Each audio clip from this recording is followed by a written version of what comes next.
Oke, assalamualaikum warahmatullahi wabarakatuh. Selamat siang, salam sejahtera untuk kita semua, dan selamat datang kembali. Kita jumpa di mata kuliah pemrograman komputer 2. Insya Allah ini pertemuan ke-6. Ya, ini pertemuan ke-6 kalau nggak salah. Jadi di minggu-minggu sebelumnya kita sudah pelajari materi tentang runtunan. Yang pertama, lalu kita mempelajari seleksi kondisi. Sekarang kita masuk ke materi ketiga, salah satu bagian dasar dari pemrograman yang cukup penting yang disebut perulangan atau loop. Oke, sebelum masuk ke materi, ada refreshment di Elena yang bisa Anda lihat. Ini ada video dari TED yang cukup menarik untuk dilihat bagaimana gambaran apa sih sebenarnya algoritma itu. Sekaligus juga Anda akan melihat di awal-awal itu tentang dasar dari perulangan atau looping. Di akhir nanti malah dibahas seleksi kondisi. Jadi awal bahas looping, di akhir seleksi kondisi. Bisa Anda saksikan sebagai refreshment dan juga sebagai pemanasan sebelum kita masuk ke materi. Oke, materi saya siapkan dalam bentuk, Anda bisa lihat materi di Elena dalam bentuk lesson. Jadi kalau bentuknya lesson di Elena seperti ini, Anda nanti diberikan satu pertanyaan setiap kali setelah satu subbab selesai. Sifatnya lebih dinamis gitu ya, semacam mini web page di sini. Nanti bisa Anda lihat di bagian lesson. Materi bisa Anda ikuti di sana. Penjelasan saya nanti menggunakan apa yang saya jelaskan di sini adalah apa yang ada di dalam lesson. Cuman saya ringkas dalam bentuk PowerPoint yang sudah saya siapkan. PowerPoint ini juga bisa diakses di Elena. Oke, pertama kita bahas apa sih sebenarnya perulangan itu. Ya, perulangan adalah salah satu dari the big three gitu ya. Tiga hal besar yang ada dalam pemrograman, dalam dasar pemrograman. Satu, runtunan; dua, seleksi kondisi; dan yang ketiga adalah perulangan. Di perulangan yang akan kita pelajari adalah bagaimana kita bisa menemukan suatu pola dari suatu masalah, terus kita menggunakan pola tersebut untuk membuat satu algoritma yang berulang-ulang tanpa harus kita jalankan satu persatu gitu. Perhatikan, kalau ada satu hal yang membedakan antara komputer dengan manusia, di sini saya cantumkan di bagian pendahuluan. Pernahkah Anda melakukan sesuatu secara berulang-ulang? Kalau Anda pernah, pasti Anda merasakan sesuatu yang namanya, kalau nggak lelah ya bosan. Dalam eh, ketika manusia itu punya sisi psikologis ya, yang relatif bisa mengalami bosan, bisa mengalami kelelahan ketika mengerjakan sesuatu yang berulang-ulang. Nah, sifat tanda kutip buruk manusia ini bisa ditutup oleh komputer. Komputer ini punya konsistensi yang sangat baik. Kalau manusia itu kadang kalau pas moodnya baik, dia ngerjain tugasnya bagus, mengerjakan sesuatu dengan sangat baik. Tapi ketika moodnya sedang tidak baik, dia atau kondisi psikis dan fisiknya sedang tidak baik, hasil pekerjaannya bisa jadi inkonsisten. Nah, ini yang tidak dipunyai oleh komputer. Komputer tidak punya inkonsistensi, mereka tidak punya rasa bosan, mereka juga tidak punya rasa lelah. Kalau terkait hardware rusak dan seterusnya itu urusan lain, tapi komputer nggak punya sisi psikis yang mengakibatkan mereka lelah ketika mereka melakukan sesuatu yang berulang-ulang. Nah, dasar pola yang berulang ini akan kita gunakan dalam loop. Nah, kita masuk ke materi.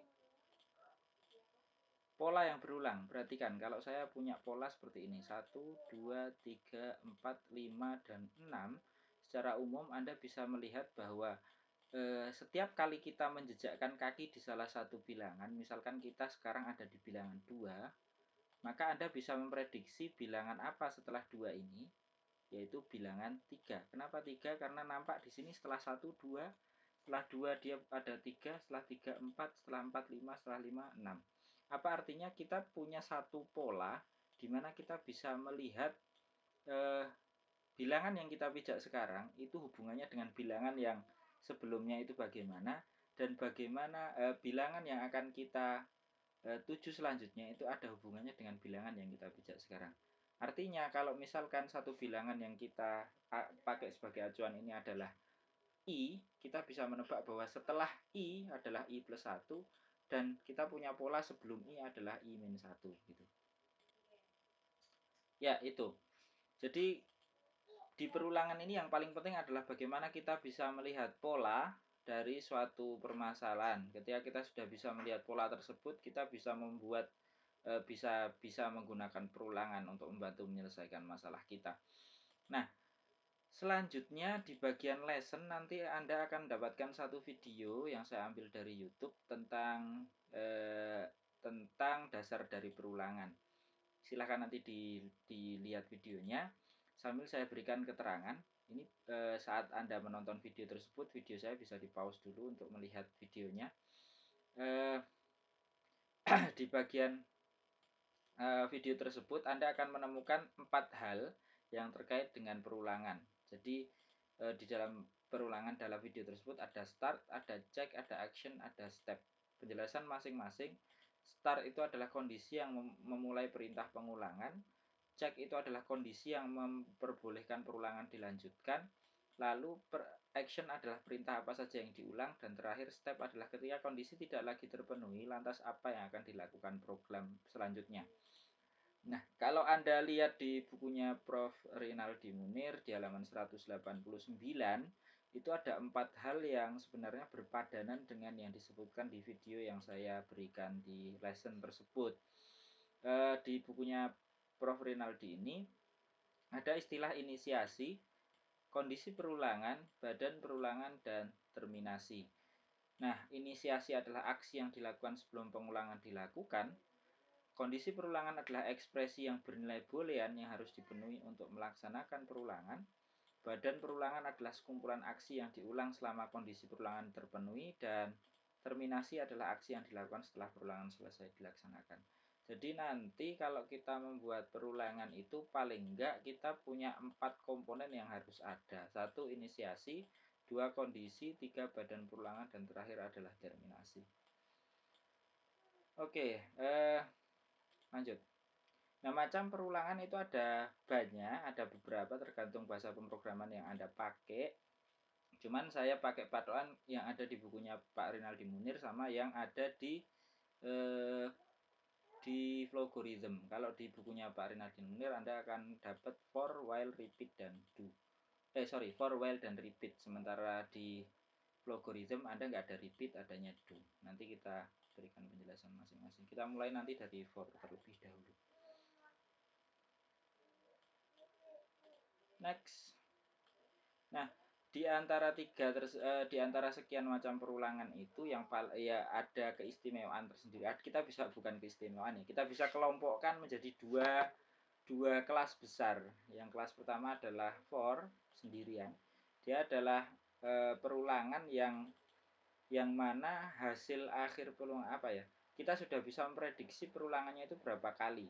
Karena kondisinya itu sudah disebutkan di awal dan exact sesuai dengan kondisi tersebut. Ya. Dan yang kedua adalah sehingga disebut for ini nanti disebut perulangan yang tanpa kondisi karena dia tidak mensyaratkan satu kondisi tertentu. Ya, dia hanya perintahnya gini kalau for bahasa gampangnya. Kamu ngulang nulis banyak 100 kali, nah itu pakainya for. Tapi kalau while, repeat, do Anda pakai bahasanya begini.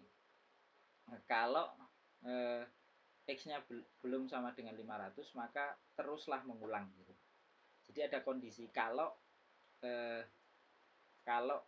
X-nya belum sama dengan 5 maka tulislah atau maka ulangi lagi. Tapi kalau for Anda perintahnya hanya sederhana. Ulangilah itu sebanyak sekian kali gitu. Ya itu. Atau untuk yang kondisional while, repeat, do ini bisa jadi kalau Anda pakai model repeat maka ngeceknya di akhir. Contoh, ulangi ini sampai sekian sampai si X sama dengan 5. Ulangi ini sampai si C sama dengan 10. Nah, itu pakainya repeat. Kalau while kita pakainya Kalau ini belum terpenuhi maka silahkan diulang terus gitu. Kalau for enggak. Jadi di sini istimewanya bukan istimewa sih. Kalau for makanya masuk dalam kategori unconditional loop, tapi kalau while repeat do dia masuk ke dalam kategori conditional loop gitu. Oke, konstruksi for. Oke, kita mulai langsung ke konstruksi for sambil Anda siapkan algoritmnya. Konstruksi for digunakan untuk melakukan pengulangan sejumlah kali yang telah dispesifikasi sebelumnya. Banyaknya pengulangan sudah dapat dihitung dan ditentukan sebelum pengulangan dieksekusi. Dalam konstruksi for ada beberapa hal yang harus Anda perhatikan. Oke, jadi for ini kita gunakan untuk ngitung, untuk ngulang sesuatu, tapi kita sudah nentuin dulu dia mau ngulangnya berapa kali.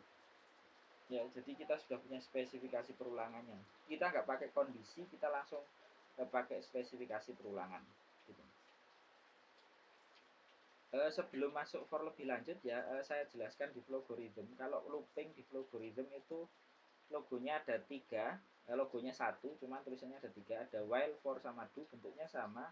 Ini segi 6, yang berarti looping di sana nanti. Nanti yang kita pelajari dari for terlebih dahulu ya, sama. Tiga-tiganya bentuknya looping. Oke. Dalam konstruksi for ada yang harus Anda perhatikan. Nanti sambil kalau sudah masuk contoh akan lebih jelas. Satu, Anda butuh variabel pencacah atau counter. Dalam banyak literatur, huruf I, J, K, dan sekawannya sering digunakan sebagai variabel pencacah. Variabel pencacah itu nanti digunakan untuk istilahnya yang memandu for Anda itu jalannya. Jadi dari untuk I sama dengan 1 sampai N, maka seterusnya. Kalau Anda ingat notasi sigma, maka variabel pencacah itu adalah I-nya ya. Kalau Anda punya notasi sigma. Anda butuh variabel yang menjadi spesifikasi perulangan Anda. Anda akan menemukan huruf N dan M sering dipakai untuk keperluan ini ya. N atau M atau variabel yang menjadi spesifikasi perulangan adalah variabel yang diisi dengan nilai akhir yang akan dituju dari perulangan yang Anda punya. Next, secara default variabel pencacah akan naik 1 secara otomatis tanpa harus diberikan perintah assignment ya. Secara default perintah for akan mengakibatkan variabel pencacah atau I itu naik 1 tanpa harus diberikan assignment. Tapi Anda juga bisa men-set supaya variabel pencacahnya naiknya lebih dari 1 dengan cara men-set bagian step by. Nanti bisa diikuti di algoritma. Next, variabel pencacah haruslah variabel yang memiliki suksesor dan predesesor. Ini Anda perlu buka materi lagi. Sebenarnya mana sih yang di antara tipe data yang pernah kita bahas, mana yang masuk kategori punya suksesor dan punya predesesor. Seingat saya kita pernah bahas ini dan hanya 2 dari sekian tipe data yang kita punya yang memenuhi kriteria punya suksesor dan punya predesesor, yang artinya kita bisa gunakan dia sebagai variabel pencacah atau counter kalau dalam bahasa Inggris. Jumlah pengulangan yang terjadi adalah nilai akhir kurangi nilai awal plus 1. Sorry, ini kalau kalau step by-nya hanya 1, tapi kalau stepnya bukan 1 maka bisa jadi berbeda hasilnya. Step sama dengan 1. Oke. Kita mulai masuk ke contoh. Oke. Saya akan menggunakan algorithm. Sekarang silakan bisa dibuka. Contoh, mencetak hello world sebanyak 100 kali. Anda, contoh yang pertama saya buat ini, saya sembunyikan gambarnya dulu. Contoh yang saya buat ini, misal Anda diberikan perintah soal misalkan atau diberikan permasalahan, buatlah sebuah program yang mencetak hello world sebanyak 100 kali. Anda bisa melakukan secara manual, misalkan mencetak itu kita pakai output ya, main output hello world. Hello world.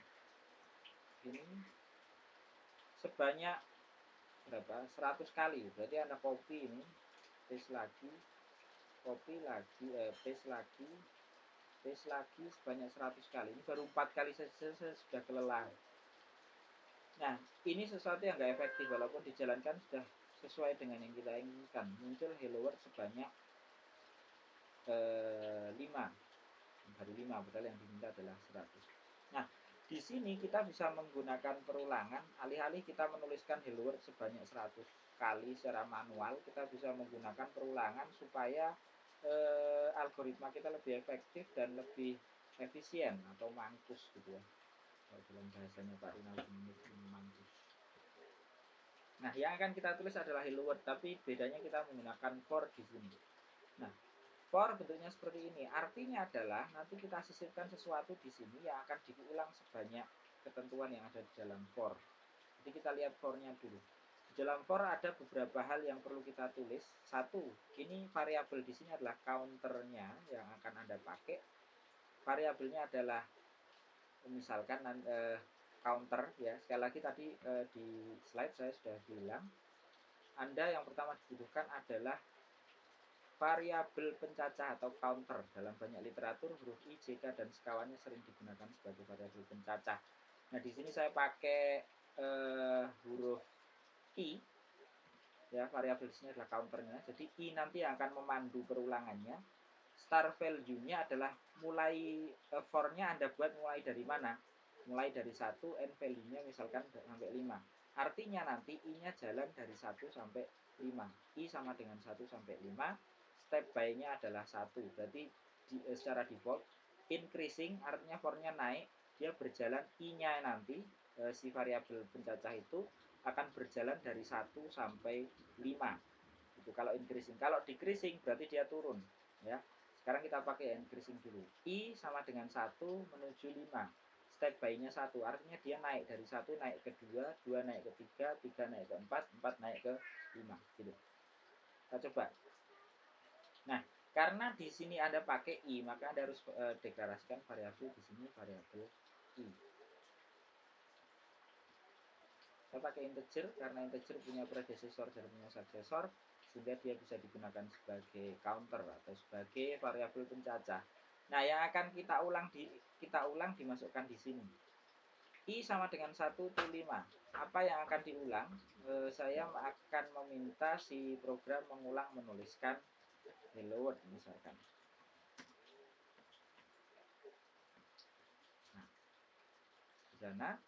Jadi dari I sama dengan 1 sampai 5, maka output hello world ini akan dimunculkan. Artinya si program akan menghitung dari 1.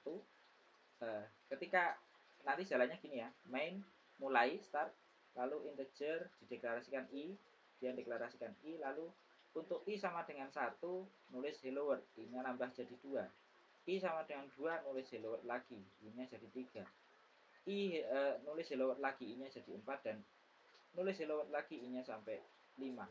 Sehingga yang akan ditampilkan adalah ini. Kita coba. Nah, ini langsung dimunculkan 5 buah hello world sesuai dengan yang kita inginkan. Oke. Nah, kita bisa modifikasi untuk yang lebih banyak, misalkan I dari 1 sampai 100. Step by-nya 1. Sehingga kalau Anda jalankan, nah, di sini ada 100 hello world yang muncul. Ya, 100 hello world yang muncul akibat kita menggunakan dari I sampai 100 dengan output hello world. Gitu. Nah, kita juga bisa menampilkan I itu supaya nanti lebih jelas. Misalkan saya buat I 1 sampai 10, outputnya hello world. Saya tambahi outputnya hello world ke hello world ke I. Artinya nanti yang ditimbulkan adalah hello world ke 1, ke 2, ke 3 dan seterusnya sampai dia selesai. Hello world-nya muncul dari 1 sampai 10. Jadi yang diulang adalah hello world ke mulai dari 1, hello world ke 2, hello world ke 3, hello world ke 4, ke 5, 6, 7, 8. Ketika I-nya sudah sama dengan 10, selesai, dia programnya berhenti. Oke. Nah, sekarang kita modifikasi programnya lebih lanjut dengan contoh kedua. mencetak hello world sebanyak n kali. Di sini kita minta satu masukan lagi, satu input lagi yaitu n yang akan menjadi pembatas dari ulangan yang kita buat. Jadi kalau tadi dari i sama dengan 1 sampai 10 kita modifikasi, sekarang kita punya variabel n. Nah, nanti n-nya dimasukkan dulu.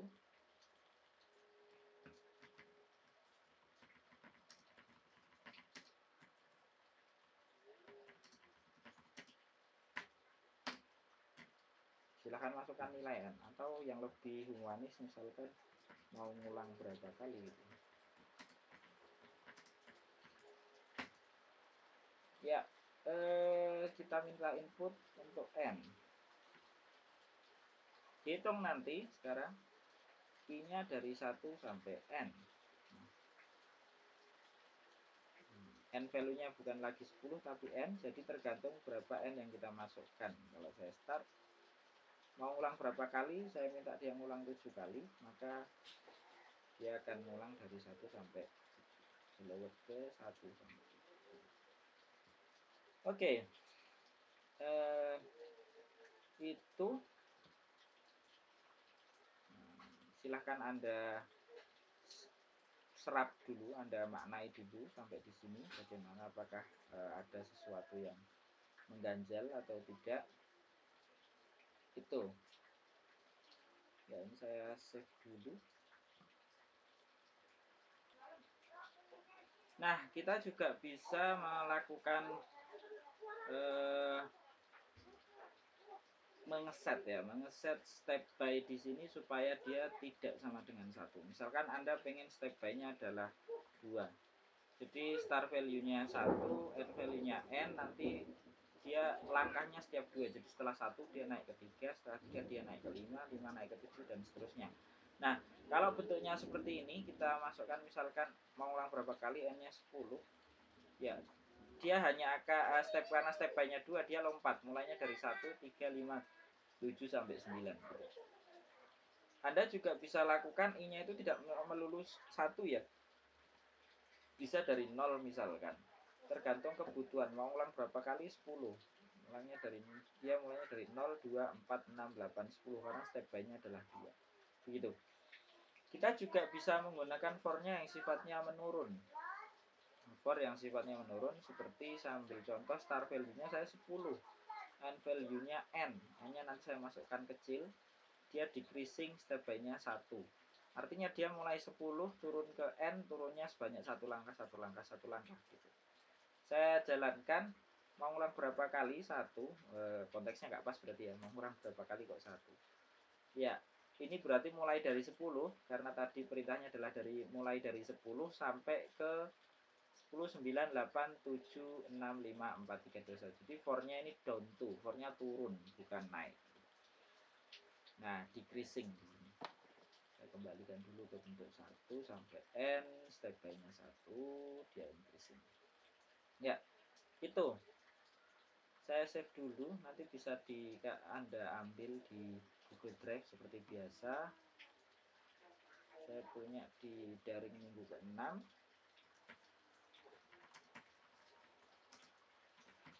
Nanti silakan diakses.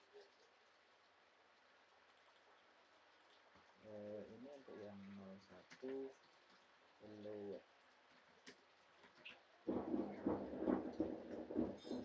Oke, saya buat file baru. Sekarang saya masuk ke pembahasan selanjutnya, yaitu ini sudah kita elor sebanyak kali. Menulis deret aritmatika dan menghitung jumlah dari suatu deret aritmatika. Saya mulai dari menulis deret aritmatika. Deret aritmatika,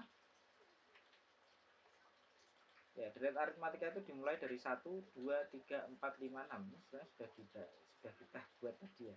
Sorry. Kita langsung ke sini aja lah. Kalau yang deret aritmatika sebentar. Oke lah. Kita pakai for, kita pakai variabel key, startnya dari, maka kita buat start value. Oke, kita mulai dari 1, n value-nya adalah misalkan n. Terus kita buat deklarasi untuk I, N, sama mulai ya. Saya punya variabel IN mulai. Saya punya ide di sini saya mulainya bukan dari satu tapi dari variabel mulai. Tinggal mulainya dari mana yang kita masukkan nanti. I dari mulai sampai N gitu ya. Jadi kita masuk ke di sini kita input untuk N-nya dan kita minta input untuk mulainya.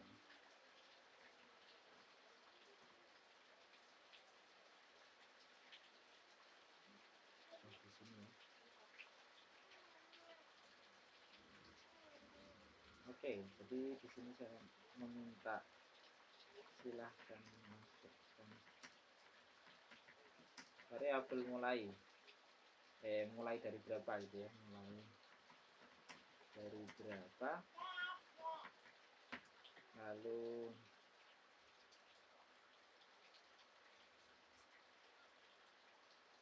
N-nya berapa gitu. Nah, kita buat deret misal N-nya berapa? Ya, mulai dari berapa? Output N-nya dari berapa? Nanti masukkan mulainya misalkan 1 sampai 10. Jadi dia mulainya dari I sama dengan 1 sampai 10. Nah, sekarang apa yang kita loop, apa yang kita ulang-ulang di sini mulai sampai N, kita akan menampilkan deret aritmatik ya, deret aritmatik. Jadi kita mulai dari ya I itu sendiri yang akan kita tampilkan. Deret aritmatik kan 1, 2, 3, 4, 5, 6 gitu kan. Nah, kita run mulai dari berapa? 1 sampai berapa? 10. Nah, di sini akan muncul dari 1 sampai 10. 1, 2, 3, 4, 5, 6, 7, 8, 9, dan 10. Gitu. Ya. Nah, itu sama dengan yang kita bahas di program awal tadi. Sekarang kita lanjut ke pembahasan selanjutnya. Kita naikkan suatu step lebih tinggi. Menghitung jumlah dari suatu deret aritmatik. Kita identifikasi dulu deret aritmatik itu kan bentuknya 1. Kalau tadi menulis deret aritmatik yang sudah kita buatkan 1, 2, 3, 4, dan seterusnya sampai selesai. Kalau menghitung jumlah dari deret aritmatik yang kita lakukan adalah 1 plus 2 plus 3 plus 4 dan seterusnya. Nah, ini ya yang kita bisa lakukan kalau kita mau menggunakan perintah for untuk menghitung jumlah dari deret aritmatik, kita bisa ya Anda bisa renungkan ide yang lain. Cuman salah satu idenya adalah bagaimana kita akan menyimpan hasil penjumlahan setiap kali kita menambahkan dengan sebuah bilangan. Jadi contoh gini, 1 plus 2 kita simpan hasilnya yaitu 3. Lalu nanti 3 kita jumlahkan dengan 3 hasilnya adalah 6. Lalu 6 kita jumlahkan lagi dengan 4 hasilnya 10. 10 kita tambahkan 5 jadi 15. 15 tambahkan 6 jadinya 21 dan seterusnya sampai berapa N yang kita punya gitu. Nah, dengan bentuk seperti itu kita bisa menggunakan satu variabel. Kita buat variabel jumlah misalkan atau sum boleh. Nah, variabel jumlah itu akan menyimpan ini outputnya saya hapus saja. Jadi yang kita tampilkan nanti hanya hasil akhir dari hanya hasil akhir dari jumlah deret aritmatik yang kita punya tadi. Nah, kita setiap kali I ditambahkan maka dia akan disimpan oleh variabel jumlah. Nah, di sini kita punya jumlah itu sama dengan jumlah plus I. Plus I. Jumlah sama dengan jumlah plus I. Gitu. Nah, kita buat satu inisialisasi dari variabel jumlah dulu. Jumlah kita buat 0 dulu ya. Jumlah sama dengan 0. Jadi di awal jumlah itu nilainya 0.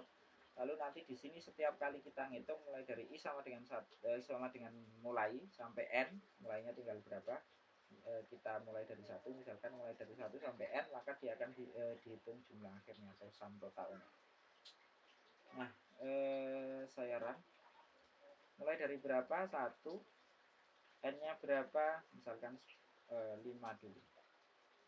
Enter. Oh, sorry, outputnya belum ditampilkan ya. Programnya berhenti. Kita tampilkan di sini.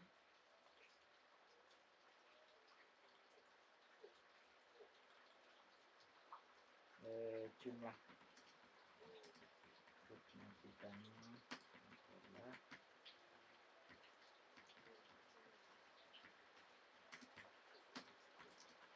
ini. Sekarang mulai dari berapa? 1 sampai berapa? 5. Maka jumlah dari aritmatikanya adalah 15.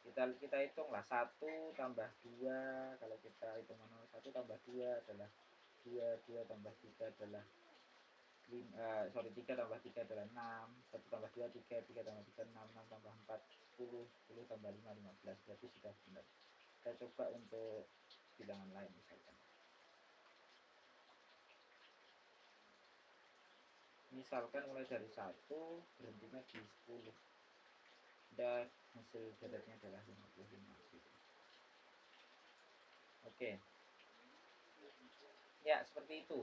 Kita bisa manfaatkan looping untuk membuat program penghitung deret deret aritmatik gitu. Itu jumlah dari n buah bilangan tadi sudah ya, menghitung jumlah deret aritmatik itu tadi. Oke, itu contoh. Ada contoh lain yang mungkin bisa kita coba yang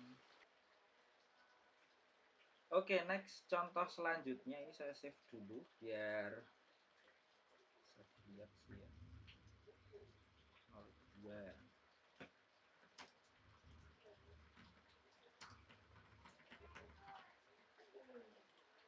Ya, sekarang kita modifikasi program dengan satu tingkat lagi. Nah, kita masuk ke pertanyaan selanjutnya. Menghitung jumlah dari n buah bilangan di mana bilangan yang dihitung itu diinputkan di program kita. Jadi saya declare dulu. Saya pakai i untuk variabel counter, lalu n untuk banyaknya bilangan yang dimasukkan, dan terakhir saya punya jumlah karena kita mau menghitung jumlah. Terus kita punya bilangan yang kita masukkan. Nah, saya beri nama blue. Semuanya tipe integer. Terus saya akan menggunakan for. Saya assign dulu untuk variabel i. Saya kasih 0 dulu di awal. Variabel n saya kasih 0 dulu guys. Assign n saya kasih 0 dulu. Jumlah saya kasih 0 dulu. Bilangan saya kasih 0 dulu.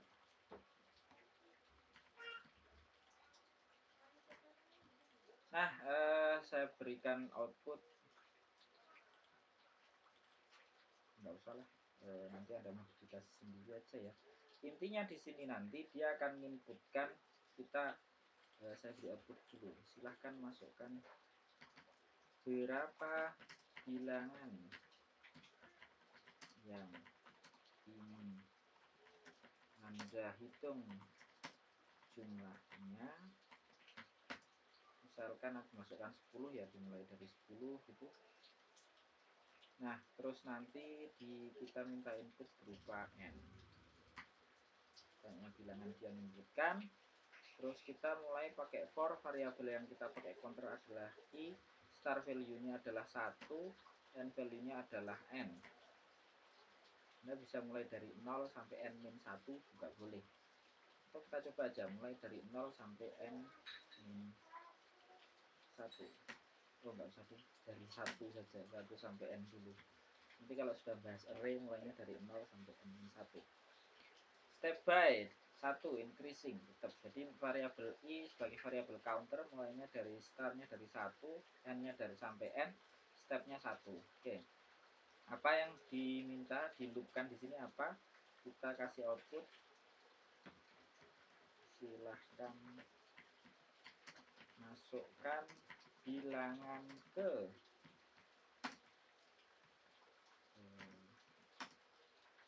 i gitu ya. Ketika i-nya 1, maka dia akan masukkan, silakan masukkan bilangan ke 1, masukkan. Silakan masukkan bilangan kedua, masukkan, dan seterusnya. Terus kalau bilangan i sudah dimasukkan, kita masukkan dia sebagai bil, kita input sebagai bil.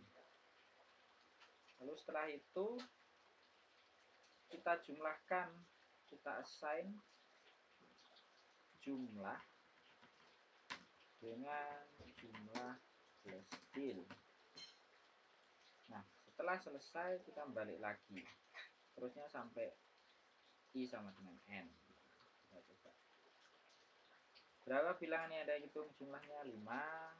Silakan masukkan bilangan ke 1, 10, kedua 12, ketiga 14, kelima 3, keempat kelima 6. Oh, belum, jumlahnya belum ditampilkan, sorry. Tampilkan di sini. Jadi setelah selesai for-nya dihitung, kalau Anda tampilkan di sini maka jumlahnya akan muncul munculnya berulang-ulang. Kalau Anda tambahkan di sini maka setelah selesai for-nya dihitung, jadi Anda lihat flow-nya ya. Ini kalau sudah selesai dihitung baru terus menampilkan tampilannya di sini. Monggo mau ditampilkan di mana? Outputnya jumlah seluruh bilangan yang Anda input adalah jumlah saran. Bilangannya saya masukkan 3 saja. Masukkan bilangan 1, 12, 13, 3. Jumlah bilangan yang Anda input adalah 28. 12, 13, 25, 25 tambah 3, 28. Tepat sesuai yang kita inginkan. CN-nya bisa Anda hitung berkali-kali ya. Misalkan mau 10 pun juga bisa. 2, 3.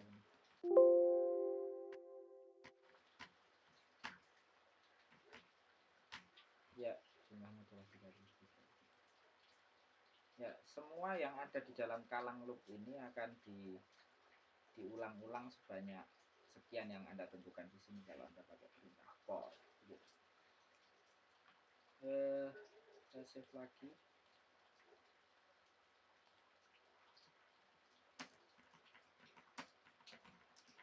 Oke, sampai sekian dulu sepertinya. Masih ada contoh lain? Sepertinya enggak. Ada rata nanti untuk tugas praktikum. Sorry. Menghitung jumlah bilangan ganjil dari 1 sampai n. Nanti untuk tugas for menurun. Nah, ini satu contoh lagi lah. For menurun. For menurun. Misalkan saya minta input, silahkan masukkan. Ini saya balik nilai i. Nanti yang dimasukkan nilai i nya dulu. Sorry, lupa saja ini. Dia adalah string. Saya masukkan i.